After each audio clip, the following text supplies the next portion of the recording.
Muy buenos días a todos. Muchísimas gracias, Lucía. Gracias a Proa Comunicación. Gracias, Masali. Gracias, nuestro compañero Iván Espinosa también, vicesecretario de Relaciones Internacionales, al resto del equipo de Vox que ha venido a acompañarme. Y gracias a todos ustedes por esta amabilidad en atendernos una mañana complicada de moverse en Madrid, en la que la huelga de taxis, pues seguro que a alguno le ha hecho más difícil. Quisiera ser breve para que luego, tal y como me han pedido los organizadores, haya posibilidad de algún coloquio, preguntas, comentarios, lo que crean a bien o lo que queráis a bien, ¿no? Yo quisiera comenzar diciendo que España lo merece todo. Y al decir esto estamos diciendo que todo lo que hagamos en defensa de España y de la libertad y de los españoles será ampliamente recompensado. Y será recompensado por aquellos que tal vez hoy no son conscientes de lo que está en juego. Nuestros hijos, los hijos de nuestros hijos, las generaciones futuras, cuando analicen lo que ha pasado en esta época, verán que España estuvo al borde del precipicio, pero que un puñado de españoles valientes decidimos juntos que había que cambiar el rumbo de la historia. Porque algunos, aquellos que por traición o por cobardía habían permitido que lo peor, aquellos que no creen en la unidad, en el Estado de Derecho, en la libertad, que pisotean los valores y los principios, habían decidido poner fin a la historia, a una trayectoria histórica creo que envidiable para otras muchas naciones, que pretendían cerrar página y que esta historia, que por supuesto no todo van a ser luces, tuvimos también nuestros errores en la historia, pero creo que comparado con el resto de las naciones podemos tener un balance positivo de lo que ha sido nuestra trayectoria como nación. Algunos querían cerrar página. Y creo que, una vez más, en la historia vamos a demostrarles que somos más y que somos mejores los que creemos que las cosas no solo deben continuar, es decir, no solo debe continuar la nación, sino que tenemos derecho a un futuro mucho mejor, mucho más próspero, y que lo vamos a conseguir basándonos en lo que siempre nos hemos basado los españoles, que es en la confianza, en la lealtad y en el sacrificio. Creo que eso es algo que a todos los que estamos en esta sala lo entendemos perfectamente. Yo quisiera centrarme en la cuestión del título. Decimos defendiendo a España desde los tribunales. Nosotros somos un partido político, pero somos un partido político formado por políticos no profesionales, por españoles que un día decidimos dar un salto a la política. Nuestra posición era mucho más cómoda. Todos como autónomos, como empresarios, como trabajadores por cuenta propia, por cuenta ajena, al final estudiantes, teníamos una vida con las dificultades normales, pero mucho menos comprometida, mucho menos arriesgada, más cómoda en definitiva. Pero un momento que no nos quedó otra razón que la de dar un paso al frente. ¿Y por qué lo hicimos? Lo hicimos primero porque evaluamos el riesgo, porque vimos que realmente la situación era muy complicada para España, que realmente el riesgo era muy alto. Y segundo, porque quienes deberían haberlo defendido, quienes desde las instituciones deberían haber evitado esa situación, no lo estaban haciendo. Ya digo que unos, porque lo llevan en sus genes, que es precisamente atacar esa unidad, atacar esa libertad, atacar ese Estado de Derecho, y otros porque se vieron acomplejados. Creo que alguien podrá decir, por contestar en una frase, ¿qué os movió a hacer esto? Nuestro deber de responsabilidad como españoles. Creo que esa sería la frase que lo resumiría todo. ¿Y por qué en los tribunales? También, porque nuestra lucha es una lucha en distintos frentes. La lucha en la calle, porque se han apoderado de la calle, porque algunos creen que la calle es suya. Hoy llevamos estos meses, llevamos una sucesión permanente de actos que ellos encubren bajo escraches, no son otra cosa que permanentes coacciones mafiosas para que no podamos celebrar nuestros actos, que nos intentan expulsar de la calle. Hay que combatirles en la calle, hay que salir a la calle. A nosotros en los actos permanentemente nos dice la policía, mire, la situación está complicada, están fuera, les recomiendo que pueden salir del hotel por esta puerta de atrás, por el garaje. Nunca, jamás lo aceptamos. Y lo sabe ya la policía. Siempre entramos por la puerta principal y salimos por la puerta principal. Aunque tengamos que salir, como en algún acto, rodeado con los escudos de los antidisturbios. No les vamos a aceptar que la calle sea suya. Segundo, hay que combatirles, por supuesto, en un plano que había sido abandonado. El plano del combate ideológico. La presidenta de Vox Madrid, Rocío Monasterio, nos lo recuerda muchas veces. Hay que combatirles en las ideas, esta especie de supremacía política o moral que creen tener algunos totalitarios, que nos dicen de qué se puede hablar y de qué no se puede hablar, y que nos dicen que solo hay un discurso, y que si te sales de ese discurso, eres un fascista, eres un totalitario, eres un xenófobo, eres un racista, no tienes derecho a hablar. Yo les decía el otro día en Televisión Española a unas representantes del Partido Socialista y de Podemos, a ustedes lo que les molesta es que alguien haya entrado en la política, esté siendo votado y esté en las instituciones, y ustedes no lo permiten. Salen a hacer alertas antifascistas, como dicen ellos, y nos quieren negar incluso la legitimidad de que nuestros parlamentarios puedan subir a la tribuna. Pero lo más sorprendente es tener que escuchar en un medio de comunicación pública que te niegan el derecho a cambiar sus leyes, porque son sus leyes, porque ellos consideran que sus leyes son intocables, y te dicen, no va a haber un paso atrás. Además lo enmarcan en esta frase elocuente, no retrocederemos, y además se la copian los de la veleta naranja, dicen, no vamos a aceptar un retroceso en las libertades. Pero oiga, si lo que está en juego precisamente, si lo que se ha perdido es la libertad, ¿cómo que retroceder? Es imposible retroceder más. Y hay que combatirles, por supuesto, en la calle, y hay que combatirles en las ideas, hay que combatirles en las urnas, claro que sí, hay que ganarles las instituciones, hay que desalojarles del poder, porque en el poder ellos tienen una capacidad de maniobra brutal. Y ahora viene la última parte, la batalla también en los tribunales. A los que nos acusan de antidemócratas, los que nos acusan de totalitarios, los que dicen que no respetamos la ley, incluso llegan a decir que somos inconstitucionales. Son los mismos que absurdamente dijeron, cuando pedíamos que se aplicase un artículo 155, garantía constitucional máxima, nos decían que ese era un artículo inconstitucional. Yo es la primera vez que escucho en mi vida que un artículo de la Constitución puede ser inconstitucional. Podrá gustarte más o menos, podrás considerar que es un artículo más o menos duro, más o menos excepcional, pero lo que nunca va a ser un artículo de la Constitución es inconstitucional de su propia Constitución.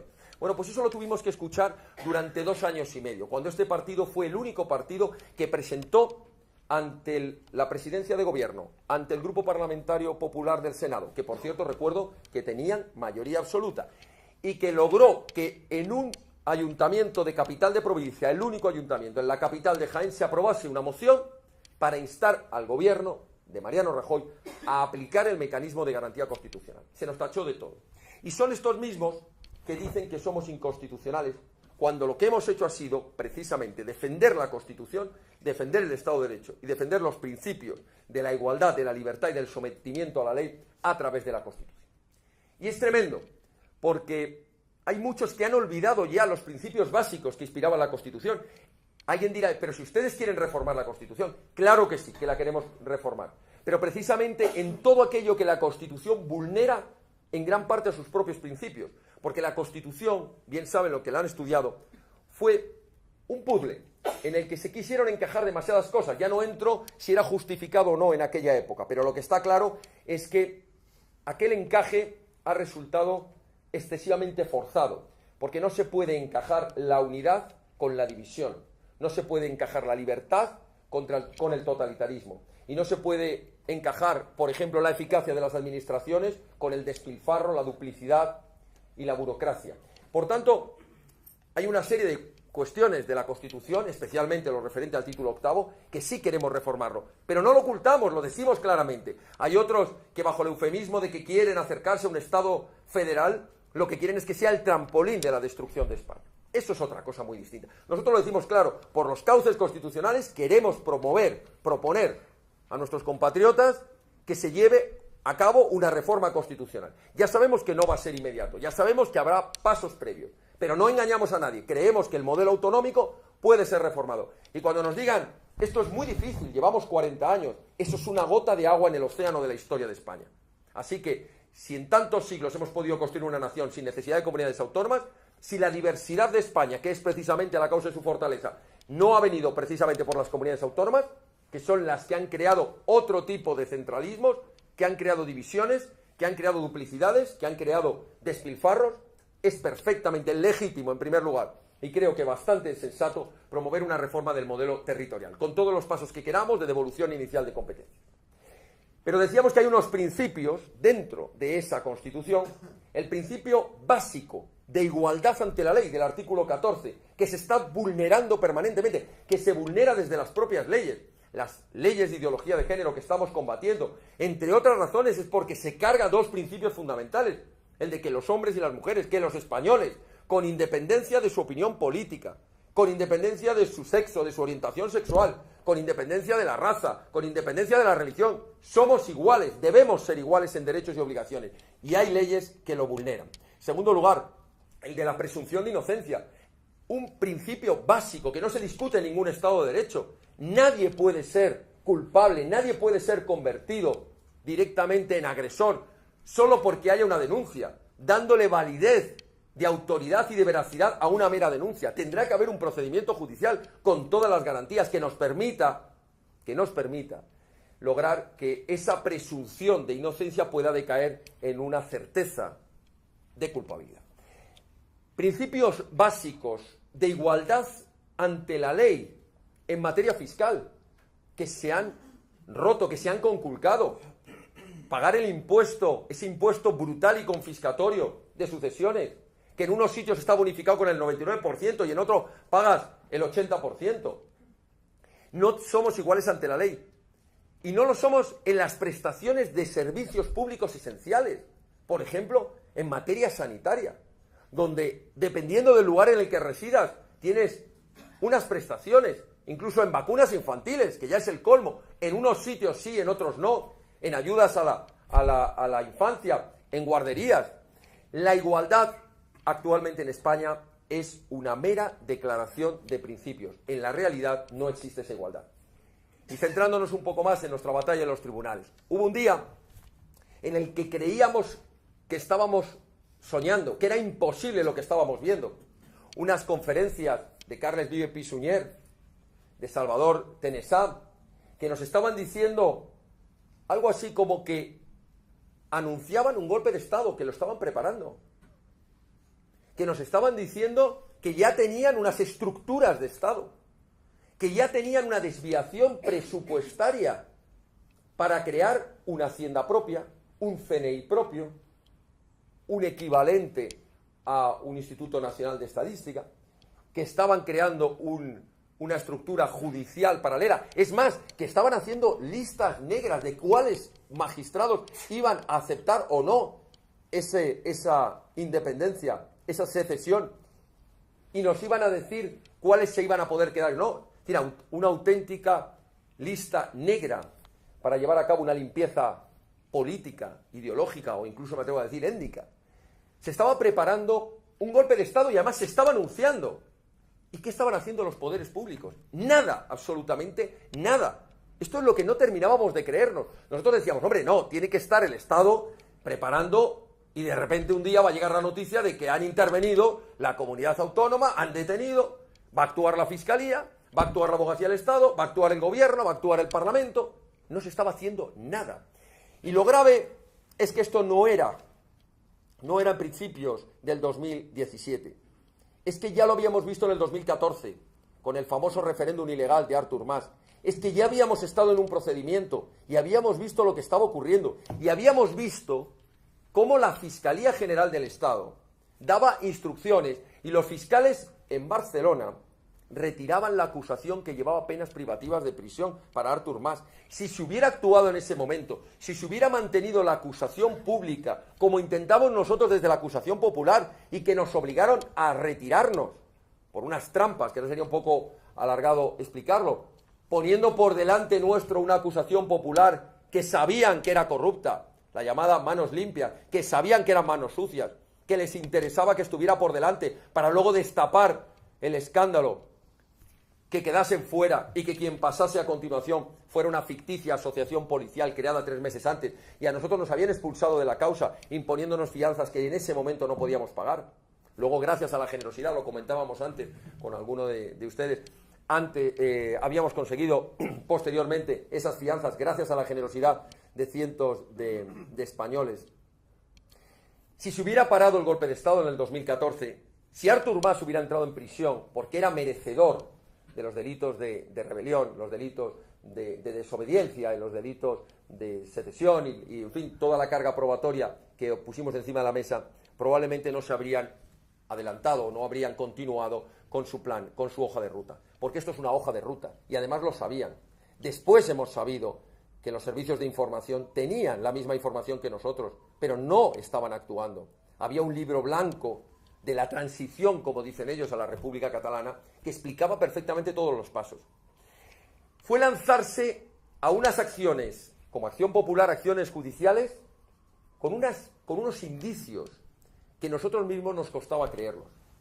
Pero fue gracias a la valentía de un juez que habrá de pasar a la historia como un auténtico héroe, el magistrado, que en paz descanse, Ramírez Suñer, del Juzgado de Instrucción número 13 de Barcelona, un pequeño juzgado entre los 100 y pico juzgados que hay en Barcelona, que tuvo el coraje y la valentía de admitir a trámite esas querellas, que tuvo el coraje y la valentía de admitir toda la instrucción que le fuimos solicitando, todas las diligencias de registro, todas las diligencias de intervenciones telefónicas, de intervenciones de correos, que empezó a darnos luz a lo que era una sospecha, que luego se confirmó que era mucho más terrorífica de lo que esperábamos, en cuanto al volumen económico que se había desviado, en cuanto a la implicación de las propias instituciones. Era un golpe de Estado en estado muy, muy avanzado. Y se paró con las primeras detenciones, se paró con los primeros registros, y por eso reaccionaron de manera virulenta. Y lo más increíble, cuando escuchas las grabaciones telefónicas, es que ni ellos mismos esperaban esa reacción. Por eso hablaban con una cierta tranquilidad, se creían absolutamente impunes. ¿Por qué?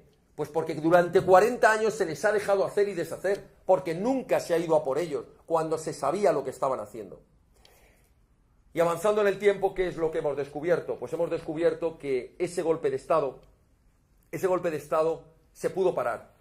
Se pudo parar de momento, porque está claro que desde Bruselas y desde el Palacio de la Generalidad, y hoy todavía más grave, con la connivencia, me atrevo a decir con la colaboración del Gobierno de la Nación, continúa ese golpe de Estado. Y nos jugamos lo más importante. Nos jugamos la unidad de España. Nos jugamos la libertad de nuestros compatriotas que viven en Cataluña. Nos jugamos el efecto dominó, porque a continuación vendrá el País Vasco y Galicia y Valencia y Baleares y todos los movimientos separatistas que se ha financiado. Lo hemos dicho muchas veces, este es el único Estado del mundo que financia a los separatistas. Y claro que sí, lo decimos una vez más y cuantas sean necesarios, hay que ilegalizar a los partidos separatistas. Y eso no es antidemocrático, porque el que diga que eso es antidemocrático está llamando antidemocráticos, totalitarios, a todos los alemanes, a todos los portugueses y a todos los franceses, que en sus propias constituciones no admiten partidos que en sus fines o en sus actuaciones lleven como objetivo la destrucción de la nación. No tenemos por qué tener partidos que utilizan las instituciones y además el dinero público y las subvenciones para subvertir, para destrozar el ordenamiento constitucional. Eso es absurdo, es ilógico, es una bomba de relojería metida dentro de las instituciones. Las naciones, los estados tienen el derecho a defenderse. No existe el derecho a la autodestrucción, no existe el derecho al suicidio. Existe el derecho a defender tus principios, tus valores, tu ordenamiento constitucional, tus libertades. Y con esto voy terminando. Creo que la responsabilidad que hemos asumido todos los españoles, no este partido político, todos aquellos que han decidido dar un paso al frente y decir, basta ya, no hay que seguir cediendo, hay que recuperar el terreno perdido. Y hay que hacerlo de manera decidida, sin ponerse de perfil, sin acomplejamientos. Da igual lo que nos llamen, es lo mismo. No están legitimados para darnos lecciones quienes son amigos de los proterroristas, quienes son amigos de las peores dictaduras del mundo, quienes son amigos de la destrucción del Estado de Derecho. No nos van a dar lecciones de nada. O al menos no nos tiene que importar lo más mínimo ni sus ataques, ni sus amenazas, ni sus descalificaciones. Muy pronto, probablemente el día 5 o 6 de febrero, comenzarán las sesiones de la vista del juicio oral ante la Sala de lo Penal del Tribunal Supremo. La batalla va a ser complicada. Ellos tienen 25 o 26 recursos de amparo ante el Tribunal Constitucional. Han recusado a todos los magistrados. Han recusado y pretendido expulsar a esta acusación popular de la causa. Van a pretender que se anulen todas las pruebas. Han intentado retrasar el procedimiento sine die. Cada diligencia de ordenación, cada providencia, cada auto está permanentemente recurrida, pero no por unos. en una estrategia perfectamente diseñada de las 14 o 15 direcciones letradas, están intentando boicotear este procedimiento, porque saben que se juegan mucho, saben que hay pruebas de cargo suficientes y saben que vamos a por todas. Y vamos a intentar que hasta el último de ellos se entre en prisión durante muchos años. Y eso va a ser un aviso a los navegantes muy importante. Eso será la derrota del Estado la derrota del Estado de Derecho frente a los golpistas. Esa derrota que ellos hasta ahora ni siquiera pensaban que pudiera ocurrir. Pero sobre todo va a ser un ejemplo, un ánimo para tantos españoles que volverán a recuperar la confianza perdida en las instituciones, en el Poder Judicial. Y esto es muy importante que lo ganemos. Primero porque les ganamos la partida de destrucción de España y segundo porque damos una esperanza de que las cosas pueden cambiar.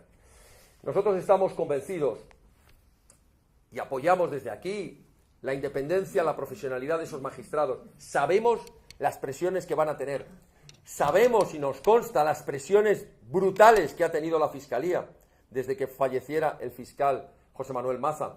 Sabemos las presiones, y en gran parte han tenido sus efectos, de la Abogacía del Estado.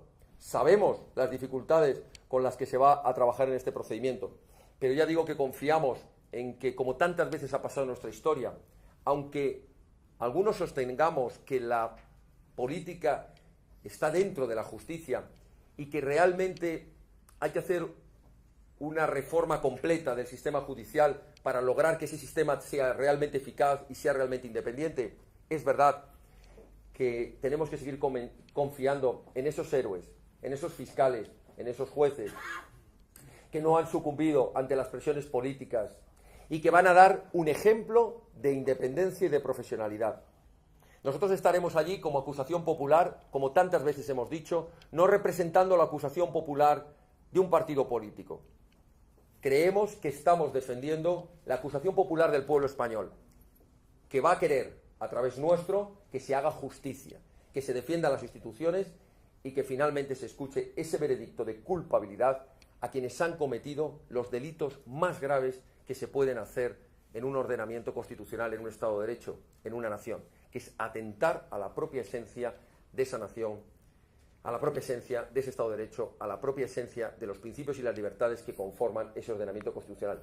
Nosotros, modestamente, haremos todo lo que esté en nuestra mano y al final espero que podamos respirar algún día tranquilos de que hemos conseguido sofocar esos movimientos. Pero a pesar de todo, y a pesar de que haya esas sentencias, la lucha en la defensa de España va a continuar, porque hasta que no logremos desmontarles todo el amparo legal que tienen estos grupos, toda la financiación que tienen, se retroalimentarán y volverán a la carga, otra vez como lo han hecho tantas veces en la historia.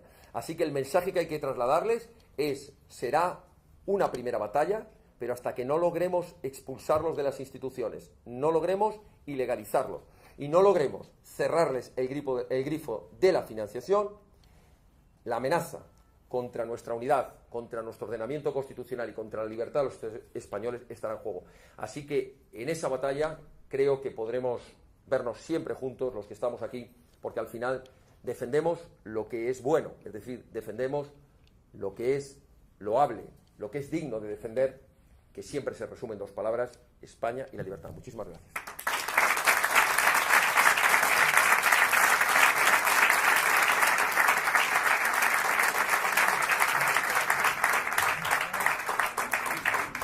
Bueno, damos gracias a Javier por su resonante intervención y damos paso a la otra mitad de nuestra sesión de hoy, ¿vale? En la que vosotros tenéis una parte esencial, la parte del coloquio. Entonces, es el momento de hacer las preguntas y de poner en común ideas y de reflexionar en voz alta con total libertad. Eso es lo que queremos que sea la característica diferencial, como os hemos comentado antes, de los observatorios PROA. Por eso os pedimos que al tomar la palabra os identifiquéis y nos digáis también la responsabilidad profesional que tenéis para poder conocernos todos un poco mejor. Gracias. No sé quién quiere empezar el turno de preguntas. Hola, soy José Luis García, responsable en Madrid de Brazo Mendieta, abogado. Y me gustaría, los ciudadanos en la calle, cuando ven que llevamos un Lo primero que te preguntan es ¿qué vais a hacer contra Pedro? ¿Se van a iniciar acciones legales contra él por traición? Porque en realidad lo que dicen los ciudadanos es que está haciendo lo mismo que los otros. ¿Se le puede parar ahora? Se preguntan. Y jurídicamente es cierto que es bastante complicado. ¿Pero se puede parar Pedro Sánchez en los tribunales? Sí, es verdad que bueno, nosotros ya nos hemos querellado contra él por la falsificación que hizo de su tesis, pero la cuestión importante, eso es casi una anécdota, la cuestión importante es ¿qué vamos a hacer con él? Pues vamos a aplicar la tesis Andalucía. Consiste en ser determinantes en las próximas elecciones generales para que su ocupación de la Moncloa, legal, sí, porque algunos por su cobardía le permitieron que hubiese esa moción de censura, pero ilegítima en cualquier punto, porque ni ha convocado las elecciones que dijo y además está siendo apoyado por los proetarras, por los totalitarios y por los golpistas. Entonces, ¿qué vamos a hacer? Pues proponerle al pueblo español que nos dé la fuerza necesaria con el número de diputados, que haga determinante en el Congreso de los Diputados nuestro voto, como lo ha hecho en Andalucía, y que podamos forzar a esa derechita cobarde, a esa veleta naranja, a esos que se atemorizan ante las amenazas, obligarles a que desalojemos de la Moncloa a Pedro Sánchez y que lo hagamos no para cambiar un sillón, sino para cambiar las políticas que han inspirado este gobierno. Así que creo que se puede hacer muchas cosas. Y con respecto a la palabra traición, será bueno también, y lo promoveremos, el que el Código Penal establezca el delito de alta traición. Un delito que debería conformar no solo en caso de guerra, como actualmente, sino que debería conformarlo también para tiempos de paz o tiempos para la sociedad civil, el hecho de que quien desde las instituciones de un golpe de Estado atente de una manera o de otra contra la independencia sea acusado del delito de alta traición. Y creo que sería un símbolo importante que se sepa que a la nación se le debe lealtad y se le debe respeto, y que quien atente contra ese respeto podrá ser acusado por ese delito, que tenga importantes penas de prisión. Así que creo que se puede y lo vamos a conseguir. Lo dijimos en las elecciones andaluzas, nadie nos creía, cuando dijimos que veníamos a las elecciones para desalojar del chiringuito, del cortijo, a la PSOE de la corrupción y del atraso económico. Nadie lo creía. Y nosotros lo decíamos convencidos, porque estábamos seguros que la valentía de los andaluces no iba a permitir que continuase esta situación. Al final se ha podido hacer. Bueno, estoy convencido, y recuerden esta frase, que lo vamos a conseguir. En las próximas elecciones generales vamos a ser determinantes para que con nuestros votos se desaloje de la Moncloa al Ocupa y todas las políticas que giran en torno a él y todos los que le apoyan, que son los verdaderos enemigos de España. Adelante. Soy Luis Sancho, soy abogado y estoy en el backstage de vuestra lucha en los tribunales. A mí se me ocurre que hay un problema al que no has prestado atención y que ahora hay una oportunidad estupenda para hacerlo, que es el problema europeo. Con el tema de Cataluña se ha visto claramente que esa ilusa pretensión de que Europa nos iba a ayudar y que con Europa los catalanes no iban a prosperar es una quimera. Tenemos, por un lado, el comportamiento abyecto que ha tenido Alemania y ha tenido Bélgica con el tema de Puigdemont.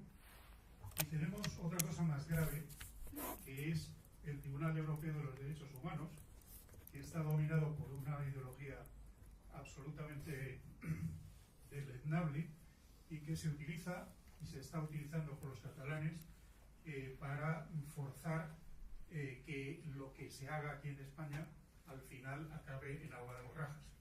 Se va a plantear este tema en las próximas elecciones europeas, porque yo creo que es un tema bastante urgente. Pues muchísimas gracias, Luis, gracias por tu apoyo. Y es verdad, y has tocado dos temas fundamentales. En las próximas elecciones europeas habrá que plantear con valentía estos dos temas que parecen tabú. Por mucho que el nombre sea Tribunal Europeo de Derechos Humanos, hemos visto que ha sido la mejor garantía para los terroristas. Ha sido peligrosísimas sus sentencias, como la derogación de la doctrina Parot, con los efectos terribles que ha tenido en la liberación de pederastas, de asesinos múltiples, de terroristas. Y es verdad que habrá que pedir una revisión de nuestra adhesión. Ya sé que muchos se van a rasgar las vestiduras diciendo, pero ¿qué pasa? ¿Que España se va a salir de su amparo o de su sometimiento a este tribunal? Pues creo que ya lo han hecho otros países y no ha pasado nada. Cuando a Inglaterra no le ha interesado, a Gran Bretaña no le ha interesado sus sentencias, directamente ha dicho que no las ejecutaba. Y creo que hay que plantear que evidentemente el sistema de elección de los magistrados, que son puestos a dedo por partidos políticos y que por los gobiernos de distintas ideologías, y que además está imperado, desgraciadamente, por una filosofía contraria a la defensa de las garantías, es decir, a las garantías de las víctimas, no de las garantías de los terroristas, ¿no? Creo que va a haber que plantear la cuestión de nuestra participación en este tratado y especialmente la cuestión de la euroorden, que muy bien apuntas. Es decir, la euroorden ha quedado absolutamente en entredicho. Es decir, yo no digo que el sistema anterior del procedimiento de solicitud de extradiciones fuera correcto, pero es que a España siempre le ha ido mal. Es que cuando teníamos el sistema convencional de extradiciones, los proetarras se quedaban, los terroristas se quedaban en Francia, donde tenían su santuario, se quedaban en Bélgica y no había manera de conseguir que nos los entregasen. Se crea el sistema de la euroorden, el acuerdo marco que conforma un principio básico, que es el del respeto a las decisiones judiciales de los Estados miembros. Y se consideraba que bastaba una mera solicitud para que inmediatamente operase. Y resulta que solo se ha actuado en una dirección. Cuando a España se le han pedido la entrega de terroristas o de delincuentes, graves delincuentes, a Alemania hemos sido diligentes, cumplidores y leales con ese pacto. Y cuando han tenido que entregarnos nada menos que a golpistas, entonces todo han sido trabas. Evidentemente habrá que pedir una revisión del sistema de la euroorden y habrá que decir, si no se nos dan esas garantías, que nosotros vamos a dejar de cumplir con exactitud lo que establece esa euroorden y empezaremos a aplicar un sistema de petición y respuesta por cada una de las extradiciones. En fin, yo creo que ha quedado demostrado que la Unión Europea tiene gravísimos fallos y que hay que acometerlos sin miedo a que nos tachen, de contrarios a Europa o de que queremos salirnos de la Unión Europea. No, lo que queremos es que de verdad sea un mecanismo de cooperación que nos ayude a ser unas naciones más seguras, no más inseguras, donde la libertad al final sea precisamente en el sentido contrario, es decir, la libertad de los delincuentes y no la libertad de los ciudadanos decentes de Europa, ¿no? Así que apuntas dos cuestiones que de cara a las próximas elecciones habrá que desarrollar: nuestro planteamiento y nuestra respuesta a la euroorden y nuestro planteamiento y reconsideración ante el Tribunal Europeo de Derechos Humanos, entre comillas.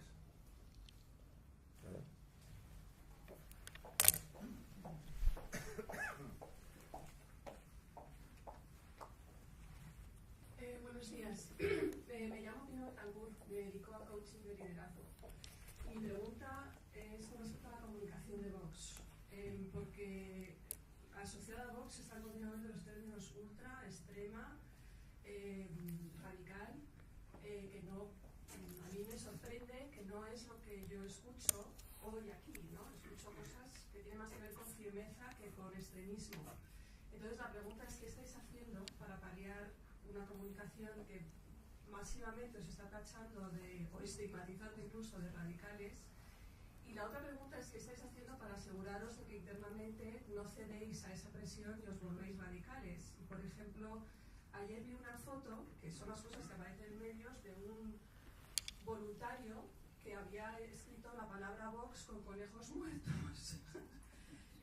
Lo cual no ayuda nada a la comunicación del partido, pero es esta confusión que se genera en cuanto defendemos la industria de la caza y de todo lo que tiene que ver con los animales sin hacer exhibiciones excesivas, ¿no?, que pueden ofender a mucha gente. ¿Cómo vais a manejar esto, que es difícil?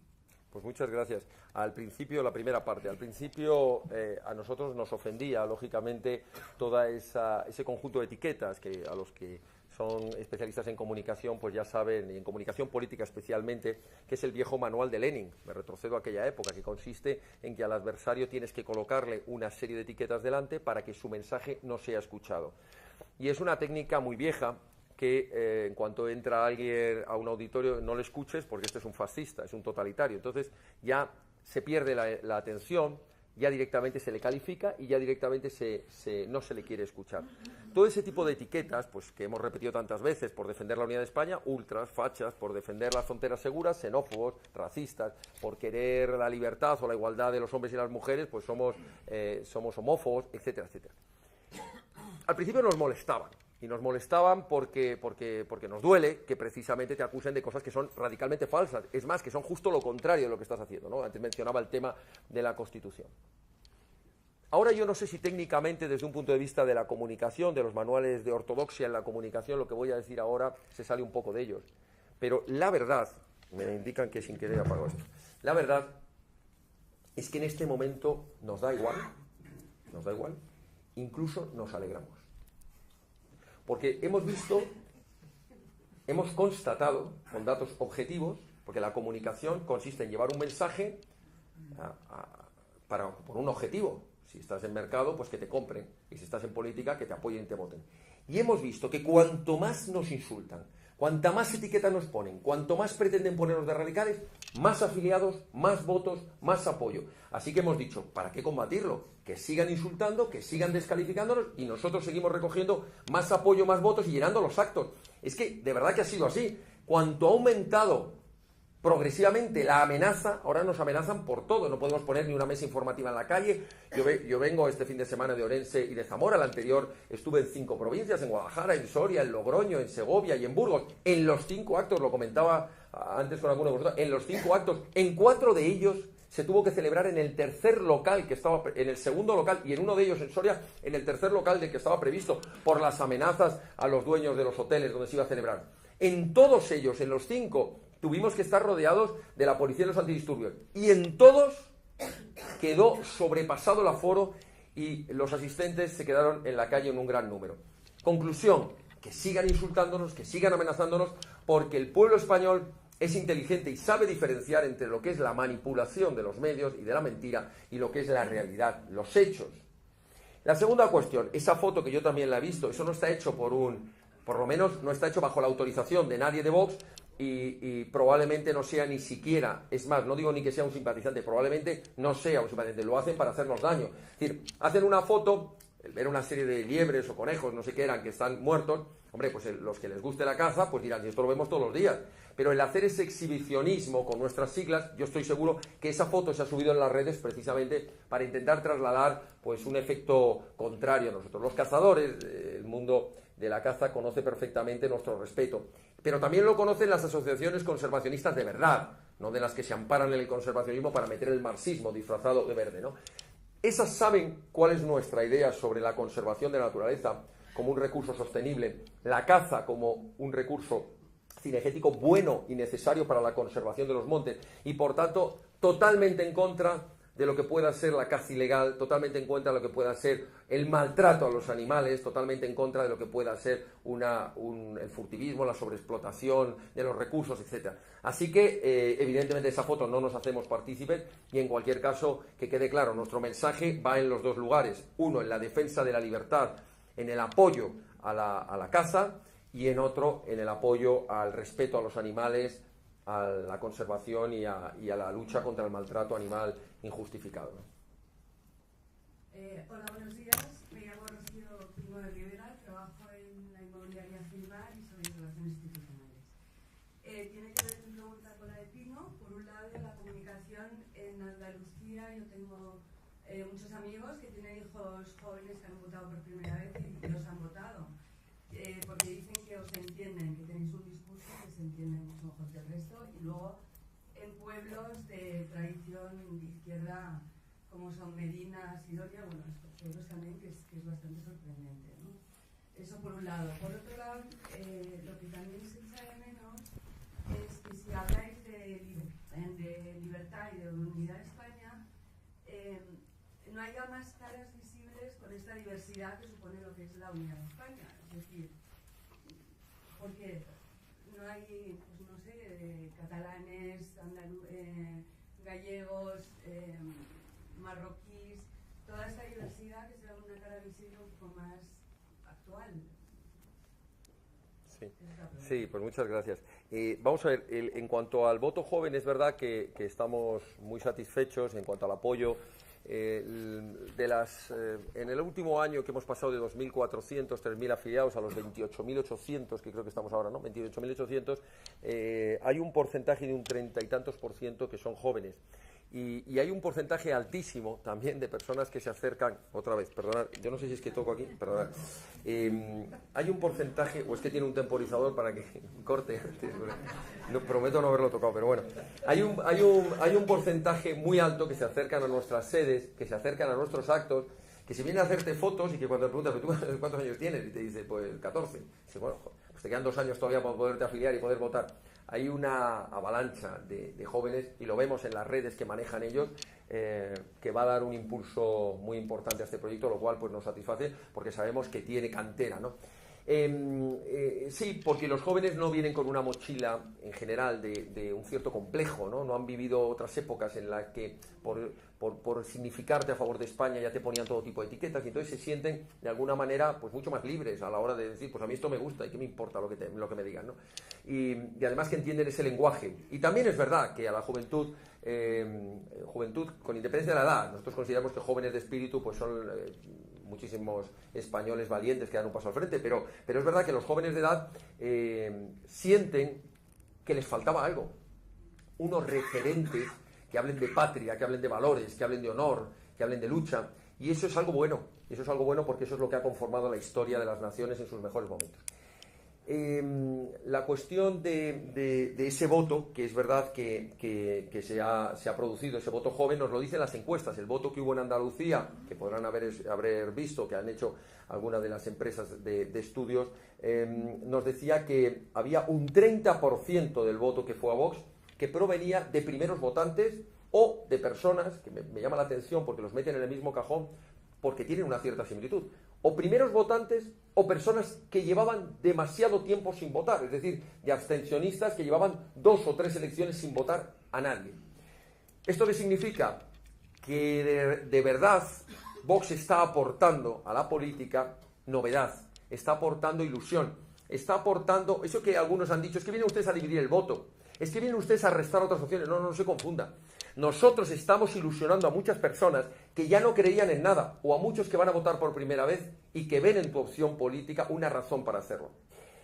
En cuanto a las caras visibles, bueno, nosotros tenemos equipos provinciales en todos lados.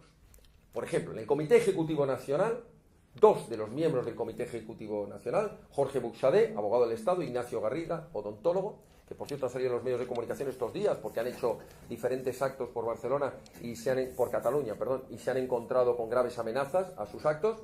Son 2 catalanes. Tenemos gallegos, tenemos catalanes, tenemos andaluces, tenemos ceutíes, tenemos canarios, tenemos personas en todas las provincias. Es verdad que algunos son conocidos más en el ámbito local que algunos otros que hacemos de portavoces a nivel nacional. Pero sí tenemos ese elenco, esa diversidad, y la tenemos además sin ningún complejo. Yo he escuchado ayer en Orense a 2 de nuestros dirigentes del equipo provincial de Orense, en un momento del acto, ellos 2 estaban hablando en gallego, y yo me acerqué y les digo, pues, ¿cómo estamos? Y bueno, rápidamente cambiaron, porque no tenemos ningún complejo, hablan en gallego, hablan en español, indistintamente, como es así, por cierto, en la calle, ¿no?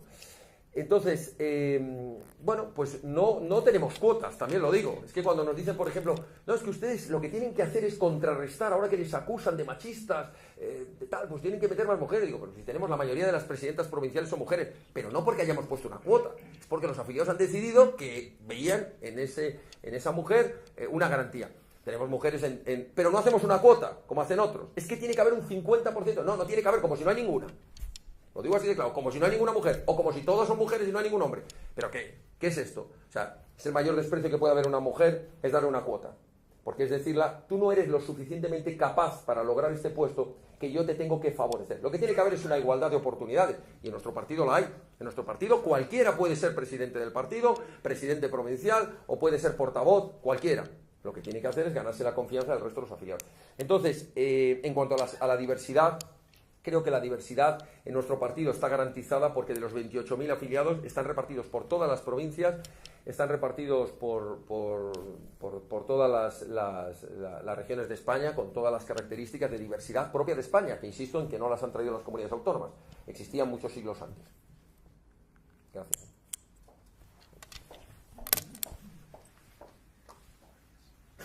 Buenos días. consejero delegado del grupo de habilitación, por tanto no soy abogado. Pero mi pregunta va en relación al proceso que se está llevando ante el Tribunal Supremo.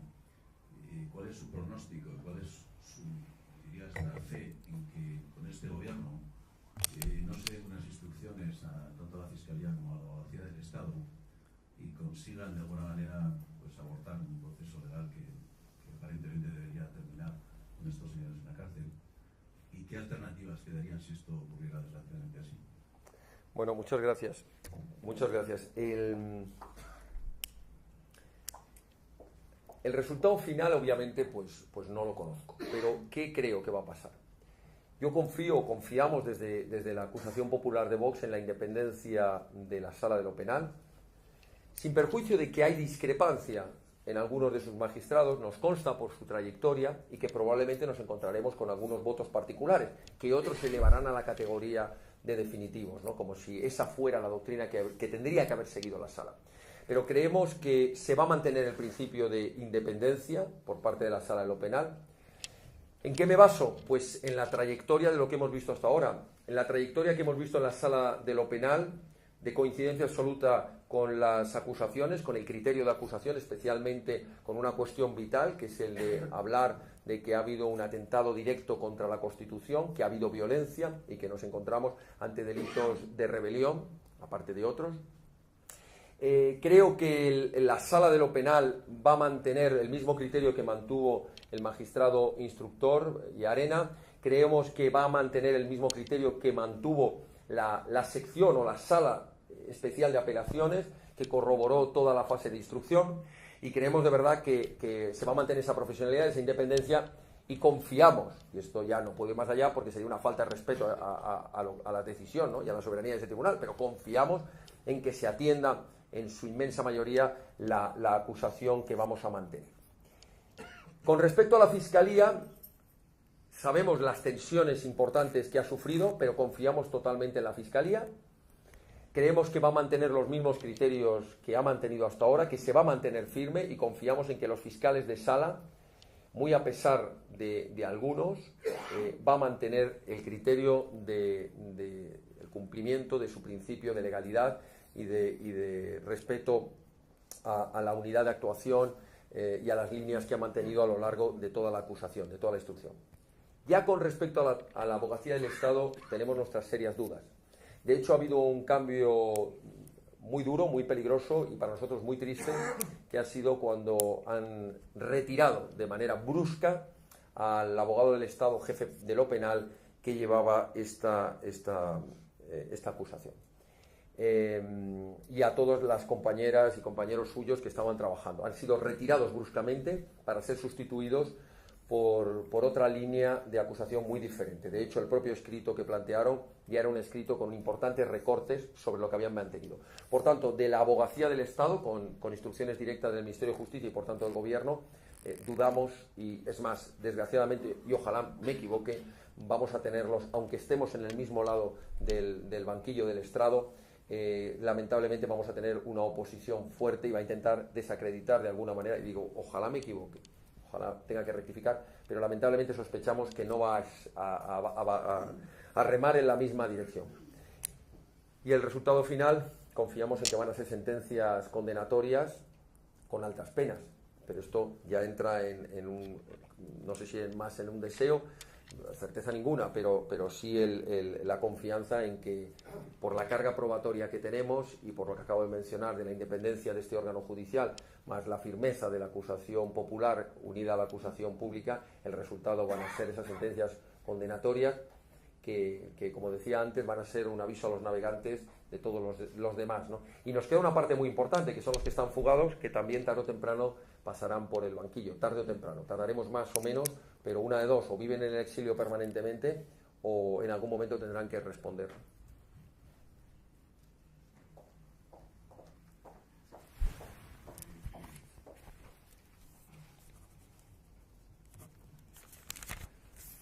Hola, buenos días. Mi nombre es Santiago Villayonga, yo vengo de Gerona, vivo en Gerona, mi familia es de Gerona desde hace muchas generaciones y soy un pequeño empresario que sufrí el referéndum ilegal del 1 de octubre, una huelga general que me prensa al día siguiente y yo quería hacer una reflexión para saber un poco qué es lo que vais a hacer en las próximas elecciones, porque está muy bien hablar de Cataluña, está muy bien dar mensajes, pero yo creo que hay que pisar el terreno, hay que hacer gestos de inversión clara allí, de meter dinerito allí, porque al final más de la mitad de la población todavía hoy está en contra de todos estos independentistas. El 155 sirve para poco si no se interviene en la televisión pública, si no se interviene en la educación. Llevan más de 40 años adoctrinando y eso es así. Y mi pregunta es, ¿qué vais a hacer o qué mensaje vais a dar desde aquí para poder dar la vuelta a esta situación, sabiendo y teniendo en cuenta que al final Cataluña es una región de España singular, que hay que ir con mucho cuidado con el mensaje que se da y que al final entiendo que tiene que estar al servicio del resto de España, pero ese mensaje tiene que ser muy claro. Pues muchas gracias. Esto es evidente que tiene un temporizador porque se apaga cada 10 segundos.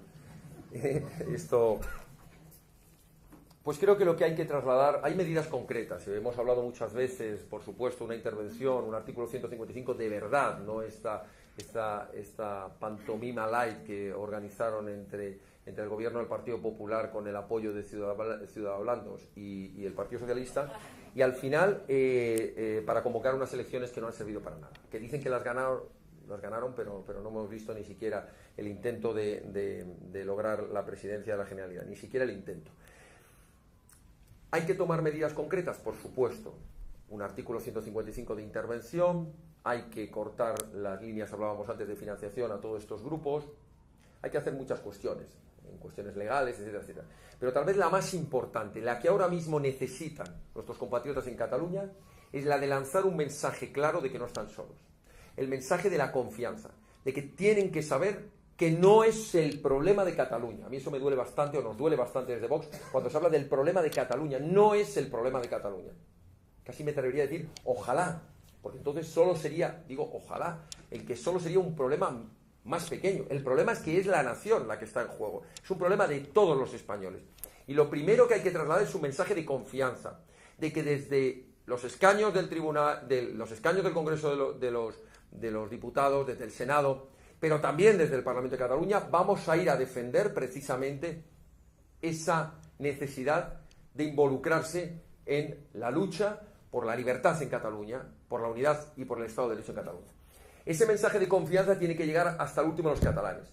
Yo soy de los que cree que aunque nos hablen de que hay un 40 y tantos, un 50, algunos dicen, bueno, depende del momento, de separatistas, yo estoy convencido que son separatistas de conveniencia. Ese 40%, probablemente el 80% o el 90%. ¿Por qué es lo que se lleva? Porque es que si no eres separata, no te llevas un contrato con la administración. Es que te señalan en el colegio. Es que te estigmatizan en la calle. Pero estamos seguros que, como ocurrió tantas veces en la historia, por ejemplo, cuando las guerras, cuando de repente entraban las tropas de liberación en París, o en Barcelona, o donde fuera, salían a la calle y decían, ¿pero dónde estaban todo el apoyo que tenían? Porque el miedo lleva a estas cosas. No todo el mundo es tan valiente. Nosotros lo hemos visto celebrando allí actos. Hay hosteleros que admiten la presión, que decaen y que te anulan un acto, te lo cancelan. Y hay otros valientes que, a pesar de que les destrozan el local, dicen, lo más importante es que voy a mantener mi libertad y mis convicciones. Creo que lo que va a hacer Vox en las elecciones en Cataluña, que nos vamos a volcar, ya sean autonómicas o ya sean en las elecciones generales o municipales, nos vamos a volcar en Cataluña, va a ser trasladar este mensaje, impulsarles, darles esperanza, que pierdan el miedo, que se atrevan a salir a la calle, que nos vean a nosotros en la calle, arrancando por supuesto esos lazos amarillos del odio, enfrentándonos a los CDR si hace falta en la calle, que pierdan el miedo y que sepan que la inmensa mayoría de los españoles estamos con ellos, porque somos parte de ellos, no por otra cosa, no porque vengamos de fuera, porque los nuestros están allí también y están allí también sufriendo. Entonces creo que tenemos que ser capaces, ese es el mejor mensaje, en decirles que cabe volver y recuperar una Cataluña donde, y ahora ya lo dirijo más hacia la cuestión empresarial, donde No había ocurrido nunca que 2000 y pico empresas tuvieran que salir huyendo de Cataluña. Hay que trasladarles un mensaje y es el de la seguridad jurídica. El de que van a poder volver, van a poder establecer allí sus negocios sin las presiones y sin las amenazas, sin la incertidumbre de la ilegalidad permanente que es en la que viven. El peor mensaje que se puede haber mandado es el mensaje de haber ido allí el gobierno de España hace pocos días y tratar de tú a tú a un golpista, como si tuviera legitimidad, quien la ha perdido. Y la ha perdido porque ha desafiado el Estado y la ley. Y no hay nada que hablar, no hay nada que negociar, hay que decírselo así de claro. Y cuando algunos creen, es que no hay que crispar, llevamos 40 años escuchando esa misma cantinela. Sois una fábrica de separatistas. Y resulta que los separatistas cada vez tienen más dinero, cada vez tienen más propaganda y por tanto cada vez tienen más fuerza. Hay que hacer justo lo contrario. Hay que demostrarles que les vamos a ganar el pulso. Y hay que ganárselo yendo a sus propias instituciones, a hablarles de España, a contar la historia de verdad de lo que era Cataluña dentro, lo que ha sido y lo que es Cataluña dentro de España, a contarles las mentiras de que quienes les roban son sus propios líderes separatistas envolviéndose en el trapo estrellado. Son ellos mismos los que les han robado, los que están atrasando económicamente a Cataluña, los que están generando mayor empobrecimiento, falta de libertades y falta de oportunidades. Y si somos capaces de trasladarles este mensaje, se van a quedar solos. Porque es verdad que hay una parte irreductible de separatistas que jamás se van a pegar del burro, porque viven de todo este negocio. Porque viven de este negocio, incluso algunos hasta se lo creen, algunos. Pero la inmensa mayoría son de conveniencia o de miedo, porque prefieren adaptarse al paisaje, adaptarse a la circunstancia, como le pasaba desgraciadamente a muchos alemanes en la Alemania nazi. Preferían no denunciar lo que estaban viendo. Creo que eso es lo más importante, que todos los españoles nos convenzamos, y nosotros lo vamos a hacer así, de que tenemos que ponernos a disposición de nuestros compatriotas en Cataluña y decirles que no están solos, que no son un 40 o un 50 o un 60, me da igual la estadística, de catalanes que siguen creyendo en el Estado, que somos la inmensa mayoría de los españoles que seguimos creyendo en España, y parte de España es Cataluña. Ese es el mensaje más importante. Y luego medidas de todo tipo, medidas de apoyo precisamente a los empresarios valientes que están allí, a los que no han salido de Cataluña, que se mantienen firmes, por supuesto actuando en la vía judicial contra todo el entramado de corrupción. Hablábamos en esta campaña Andalucía el entramado del cortijo andaluz, pero el entramado del cortijo del 3% o del 10% es terrible. Y esto hay que desmontárselo, porque tienen su telaraña expandida por todas las instituciones, no solo las públicas, también en el entramado privado. Y hay que cortarles toda esa financiación. Y en fin, hay muchas cosas que hacer y no se van a hacer en 2 días. Pero es verdad que se puede hacer más rápido de lo que ellos han tardado en destruir. Ellos han tardado 40 años, desde que se aprobó la Constitución, han ido destruyendo, enfrentando, dividiendo, mintiendo, engañando, robando. Es verdad que no se va a recuperar en 3 días los afectos rotos, que es tal vez lo más peligroso, lo más duro, la ruptura dentro de las familias. Pero es verdad que las heridas se pueden cicatrizar si hay un mensaje de generosidad por el resto de España. Tenemos que desterrar, por ejemplo, de nuestro lenguaje palabras como cuando sin querer oyes a alguno con la mejor buena fe del mundo, es que estamos hartos ya de los catalanes. No, de los catalanes no, de los separatistas catalanes. Este es el lenguaje que hay que tratar. O cuando dicen algunos que creen que por eso son más españoles, cuando le gritaban a Pujol, enano, habla castellano. ¿Qué estás queriendo decir con eso? Que la lengua catalana no es una lengua española, una lengua que ha de respetarse y de protegerse. Eso no es incompatible con defender el derecho y el deber de conocer y de poder usar el español en Cataluña. No es incompatible. Quiero decir que tenemos que desmitificar todos estos mitos del victimismo que han creado los separatistas. Es decir, nos sentimos orgullosos de Cataluña y los catalanes se sienten orgullosos de ser España, y de mandarles un mensaje de verdad de que su fuerza, la fuerza de Cataluña está dentro de la fuerza de España, y la fuerza de España depende de Cataluña. Y por tanto esa capacidad de creación de riqueza de Cataluña, de los catalanes, hay que saberla impulsar y hay que saberla proteger. Así que nos queda mucha tarea por delante, pero yo soy de los que está convencido, nuestro partido estamos convencidos de que la batalla se va a ganar, y se va a ganar porque somos mejores que ellos, porque tenemos razón y porque al final la inmensa mayoría de los catalanes son personas sensatas, españoles valientes, y al final solo necesitan sentir que estás a su lado para que salgan a la calle. A mí me ha emocionado, como imagino que a todos vosotros, a todos ustedes, el ver los testimonios de personas que trabajan durante todo el día y que cuando llegan a su casa a las 10, 11 quedan en el barrio con otros tantos y que no se conocían antes y salen hasta las 2 o 3 de la madrugada a limpiar su pueblo o sus calles de esos lazos amarillos, que curiosamente es el mismo color de las estrellas que ponían a los judíos en la Alemania nazi, y esos lazos que muy bien calificó alguno, no son lazos, son horcas, lazos de horca contra la libertad y contra el Estado de Derecho. Bueno, pues que salen a recorrer los pueblos y las ciudades para limpiarlas de ese odio que transmiten esos actos. Pues a mí me parece emocionante. Hay una reacción frente a la reacción totalitaria y violenta, hay una reacción patriótica que hay que ir a apoyarla.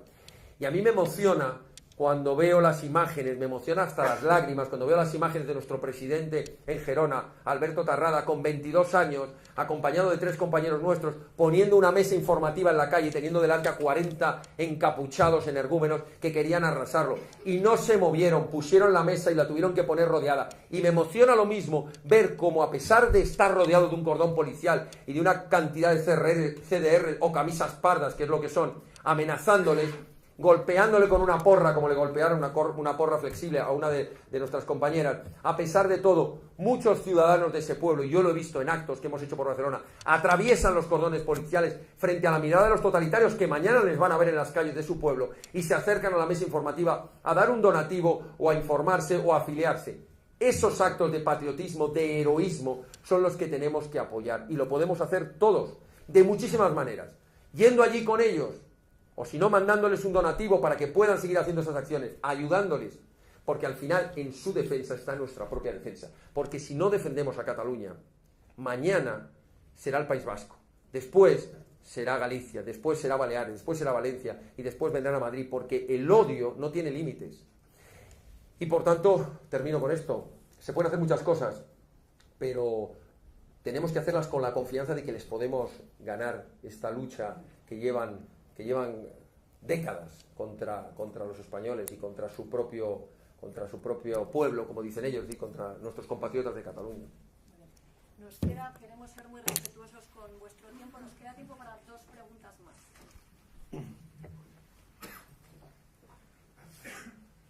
Laura y después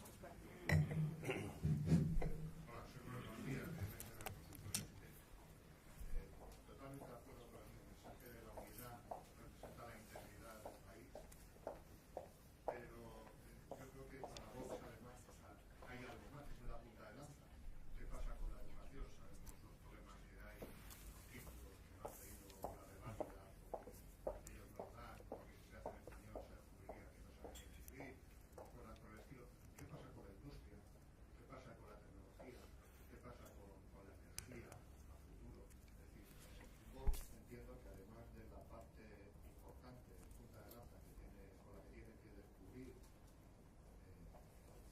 y contra la separación y contra la desintegración del Estado, quieren tener algo más, porque los españoles saben que vivir solamente con una idea, tener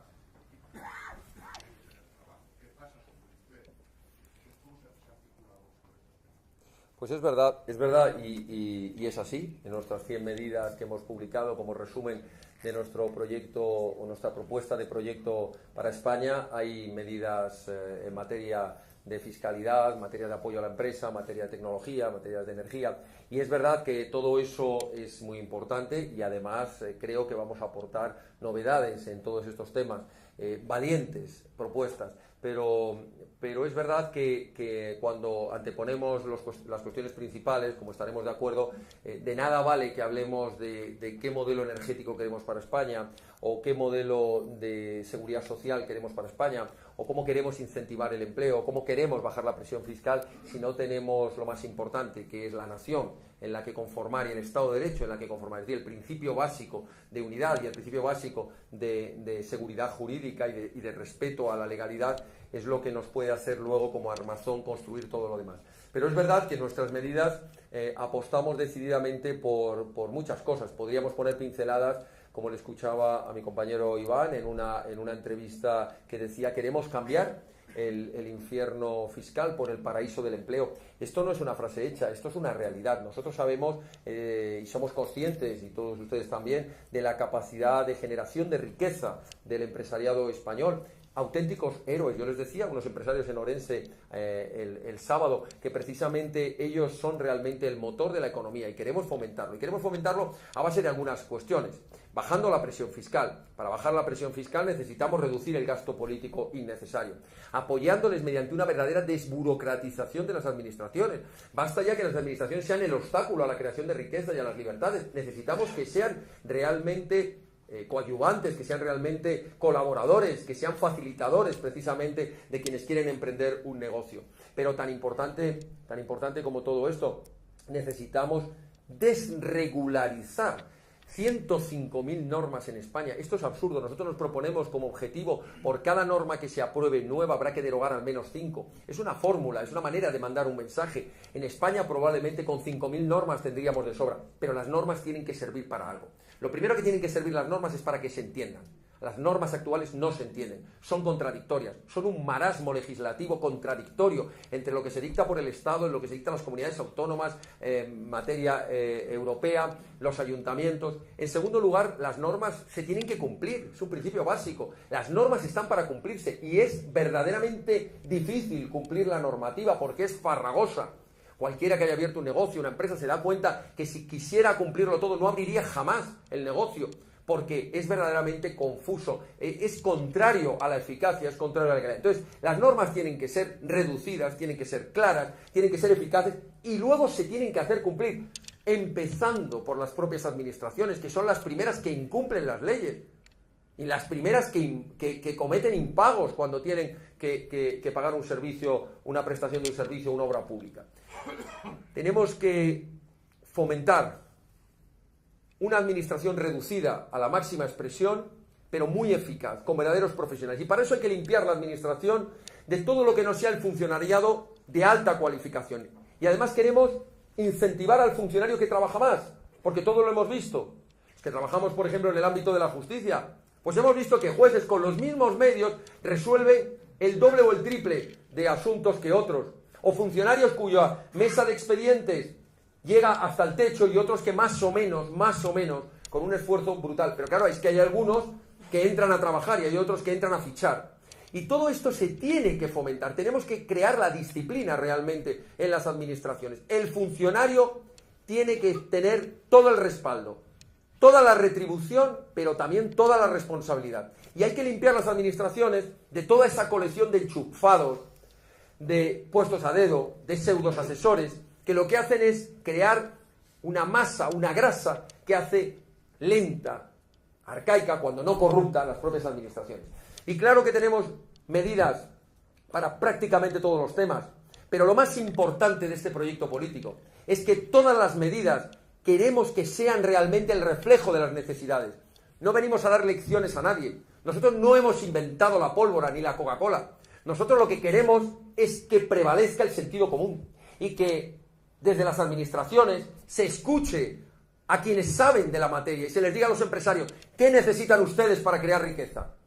Nuestra función como administración pública es regular la materia, evitar la competencia desleal, evitar la arbitrariedad, evitar las corruptelas, pero son ustedes los que deben trasladar qué debe hacerse, cómo debe legislarse, qué medidas hay que tomar en todos los sectores para lograr, por ejemplo, un mercado energético que reduzca sensiblemente la factura, una de las facturas de la luz y de la energía de gas más caras de Europa, que lastra las economías familiares, que lastra las economías industriales. Y eso es fundamental, que se consulte a todos los sectores. Los políticos, los partidos políticos hasta ahora, aparte de que dicen una cosa en la campaña y hacen la contraria o no hacen nada cuando llegan al gobierno, no escuchan, parten de que no escuchan. Creo que la diferencia que hemos planteado en Vox es que no somos políticos profesionales. Es más, ojalá no tuviéramos que estar embarcados en esta batalla. Lo decimos muchas veces. Ojalá un día podamos anunciar que disolvemos Vox, porque ya no sea necesario estar defendiendo la unidad de España, el Estado de Derecho, la libertad. Pero hasta que ese momento llegue, lo que queremos ser es portavoces y transmisores de las necesidades reales de los españoles. Hay que escuchar a los sectores que conocen las distintas materias y trasladar luego, en base a tus principios, trasladarlo luego a normas que permitan el desarrollo y la libertad. Hay que lograr que fluya esa información y que se convierta en medidas eficaces, porque hasta ahora se ha hecho justo lo contrario. Se ha legislado en contra de la lógica, en contra del interés general y del sentido común. A partir de ahora creo que los españoles nos merecemos que quienes ocupen los puestos de dirección y de administración del Estado lo hagan pensando en esto, en qué es lo mejor, qué es lo que se necesita realmente y qué es lo que puede producir a la larga mayor riqueza, mayor estabilidad, mayores inversiones, mayores puestos de trabajo, mejor sanidad, mejores estructuras. Y no quisiera olvidar, para terminar, la cuestión de la educación. Lo primero que pedimos es que la educación tiene que ser una educación nacional. Tiene que haber unos planes nacionales de educación. Hay que retirar las competencias a las comunidades autónomas que lo han utilizado y han conseguido una peor educación y además han utilizado la educación como un método de adoctrinamiento, de mentira y de falsificación. Necesitamos que la educación sea un vehículo de instrucción, no tanto de educación, porque es ahí cuando el Estado quiere entrar a educar. La educación tiene que venir de los padres, la educación tiene que venir del entorno familiar. Lo que se va a las escuelas es a instruirte, a tener la capacidad de ser un buen profesional. Por supuesto, con una educación basada en los valores, faltaría más. Por supuesto, hay que instruir en cuestiones fundamentales que se han olvidado, que es la propia historia, aquello que nos une, la lengua, esas asignaturas troncales que hacen que tu nivel cultural, social, aumente. En fin, hay muchas materias en las que actuar y por supuesto que nadie crea, y entiendo perfectamente la pregunta, que nosotros nos envolvemos en un discurso patriótico en la bandera, pero que detrás de esa bandera no existe nada.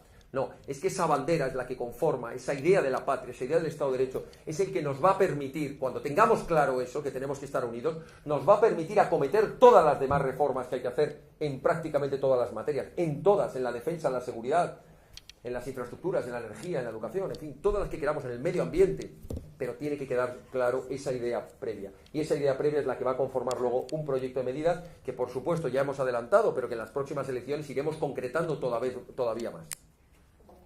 Marta, con esta pregunta os rogamos brevedad. Sí, Laura González Molero, y ya con esto vamos a ver. Gracias. Quería hacer una pregunta de reflexión. Si me permite, primero felicitar a PROA por organizar el espacio de diálogo y además por compartir con todos nosotros vuestra valoración. Mi pregunta de reflexión se acerca sobre la dejación de responsabilidades que hemos hecho. Yo creo que los ciudadanos, los políticos, las instituciones, sobre nuestro país y sobre lo que debe hacer. Entonces, mi pregunta es relativa sobre qué papel creéis que tiene que jugar la sociedad civil en la actualidad para poder movilizarnos, para poder dar respuestas a la insatisfacción y hartazgo que creo que cada vez más en pequeños círculos, pero cada vez también con una voz más fuerte, se está evidenciando en nuestro país, en cada pueblo y en cada ciudad, que hay un hartazgo y que hay, yo creo que cierto interés en volver a retomar nuestra obligación y responsabilidad de defender nuestro país, ¿no? Entonces quería saber cuál era vuestra opinión sobre la sociedad civil. Sí, pues los que dentro de Vox venimos de la Fundación de NAES para la Defensa de la Nación Española, teníamos una de nuestras máximas que era promover el patriotismo, promover la vinculación de lo que se llama sociedad civil no institucionalizada en su responsabilidad con respecto a los valores, a los principios y a las grandes causas que nos unen a todos, que puede ser, por supuesto, la unidad de la nación, pero también la defensa de nuestra lengua, de nuestra cultura, de aquello que nos representa. Y es verdad que nosotros creemos, no solo queremos, sino que creemos en el papel predominante de la sociedad civil en todos los terrenos, pero diferente a cómo se ha entendido hasta ahora. Hasta ahora se ha entendido que la sociedad civil tiene que ser un apéndice del poder. Y esto ha sido su perdición. Cuando las asociaciones de víctimas del terrorismo pasaron de su independencia, de su fortaleza moral y su fortaleza de acción, a depender de los presupuestos, a cargos remunerados, ese día perdieron la independencia y ese día fue su fin. Se dividieron, se parcelaron, las partieron y ya no tenían esa fuerza de convocatoria en la calle. Y como eso podríamos decir en otros muchos temas. Por ejemplo, ¿Por qué combatimos nosotros los chiringuitos en Andalucía? Los chiringuitos que se dicen defensores de la mujer y defensores del feminismo. Pues porque al final no son más que apéndices de partidos políticos cargados de una ideología que su objetivo final lo han abandonado. Nosotros queremos que la sociedad civil actúe, pero no fomentándola, no dirigiéndola a costa de presupuestos que al final se convierte en el perrito faldero de los poderes.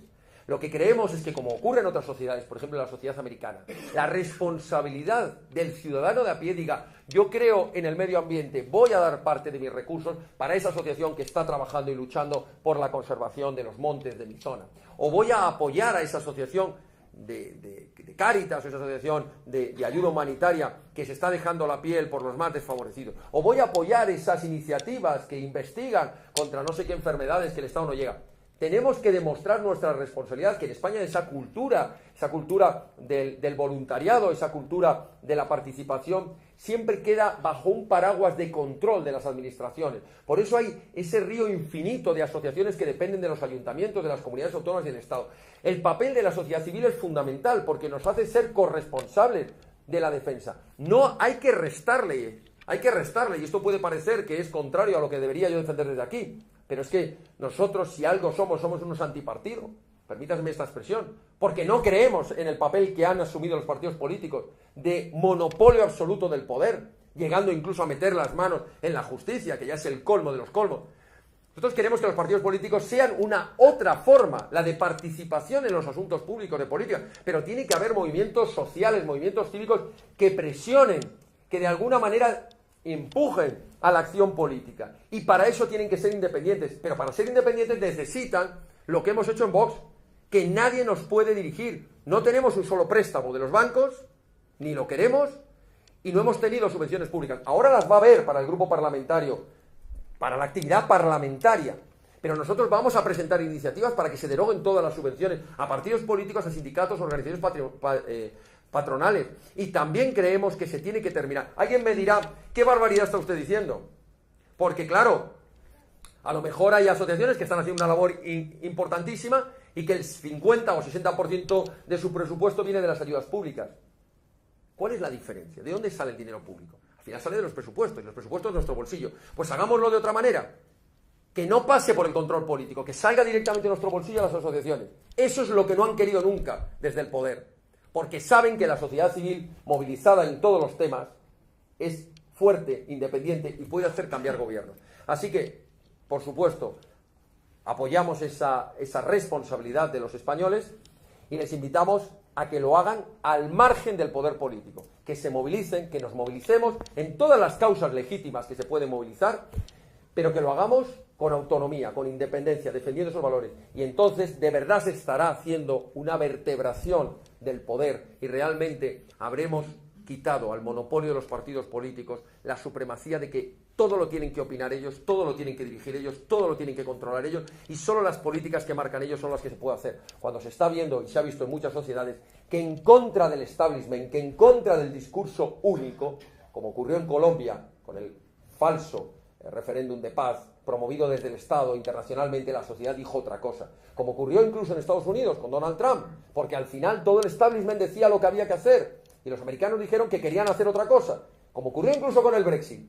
Bueno, pues como creemos que va a ocurrir con Vox en España, creemos que una cosa es lo que se marca desde los lobbies, desde los poderes fácticos, desde los poderes establecidos que no quieren moverse la silla, y otra cosa es lo que dice el de aquí. Termino con una anécdota, si me lo permiten. Desayunando esta mañana, como nos ocurre ya por todos lados, la verdad, humildemente lo digo, porque ya no paramos en una gasolinera y no nos sacamos 5 fotos. Pues esta mañana, desayunando en un bar, se me acerca un señor y me dice, con otro más, me dice: hola, bueno, usted es el de Vox, ¿verdad? Sí, tal, quería saludarle y tal. Perdone que vaya así. Iba el hombre con el mono de vestir y dice: somos instaladores de mamparas, estamos trabajando aquí al lado en una obra y tal. Bueno, quiero decirle que tal. Oiga, y que cuando les digan que ustedes que son la derecha, que son no sé cuánto, los pijos, mire, yo me identifico con ustedes y mis compañeros también, porque nosotros, eso que dicen ustedes de la España que madruga, fíjese, yo desde las 6 de la mañana ya danzando, hemos hecho una parada ahora, eran las 8 y pico, hemos hecho una parada y volvemos para el trabajo. Esa España que somos los curritos, entendemos lo que ustedes están diciendo. Así que ojalá esa España que madruga, que es la inmensa mayoría, la que entiende del esfuerzo, del sacrificio, de crear puestos de trabajo, de pagar impuestos, de sostener una familia, sea la España que ya se está poniendo en pie y que confiamos que va a darle la vuelta a la historia. No digo la vuelta a unas elecciones, vamos a darle la vuelta a la historia. Y algún día se recordarán charlas como estas y se recordarán aquellos locos que un día decidieron que había que cambiar el rumbo de la historia.